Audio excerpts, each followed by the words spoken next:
Hello বন্ধুরা, আজকে দেখো আমি কি বানাচ্ছি। সজনে ডাঁটার চচ্চড়ি।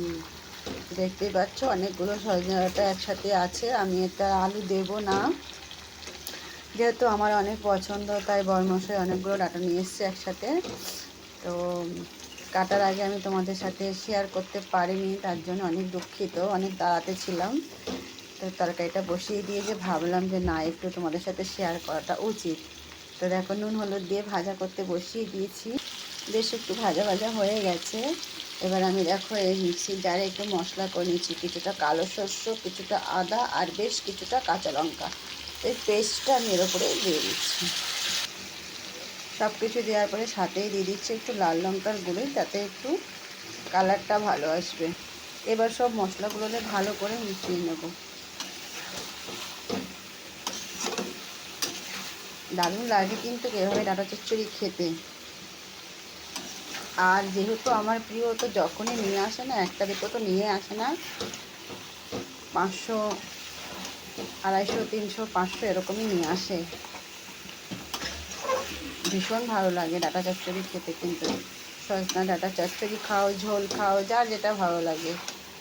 তো দেখো সব মশলাগুলো মেশানোর পরে কিন্তু ডাঁটাগুলো লুকটাই চেঞ্জ হয়ে গেছে। দেখতে পাচ্ছ বন্ধুরা? মনে হচ্ছে এখান থেকে তুলেই এখন খেয়ে নিই। ওয়াও!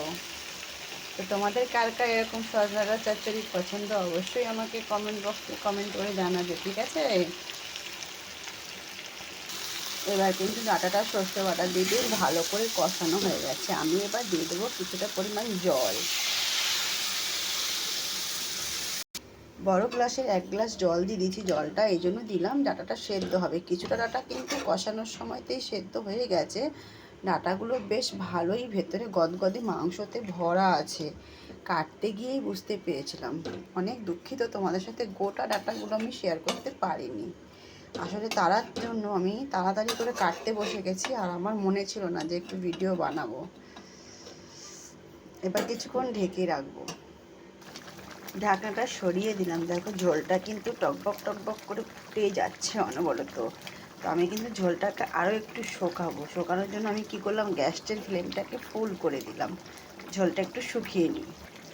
তো বন্ধুরা দেখো, সর্ষে বাটা দিয়ে সজনা ডাঁটার চচ্চড়িটা কিন্তু আমার প্রায় কমপ্লিট হয়ে গেছে। এটুকু যে ঝোল আছে এটা তোমাকে রাখতেই হবে, কেননা যদি ঠান্ডা হয়ে যায় না, পুরো সর্ষে বাটাটা বসে গাঢ় মতো হয়ে যাবে একদম।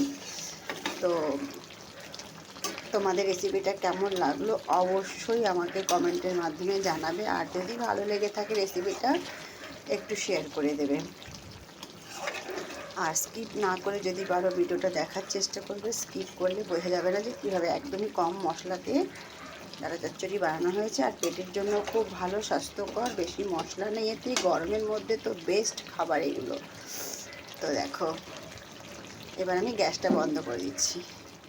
তো যেই গ্যাসটা বন্ধ করে দিলাম, দেখো টকবক টকবক ফুটনিটি কিন্তু বন্ধ হয়ে গেল। দেখো সুন্দর। আমি আবার অন্য গ্যাসে একটু ট্রান্সফার করে নিয়েছি কড়াইটাকে, কারণ ওদিকে একটু রুটি বানাচ্ছিলাম। তো অবশ্যই কিন্তু তোমরা কমেন্টের মাধ্যমে জানাবে আমার ডাঁটা চচ্চড়িটা তোমাদের কেমন লাগলো। তো সবাইকে ধন্যবাদ। Tata, bye bye. সবাই ভালো থেকো, সুস্থ থেকো।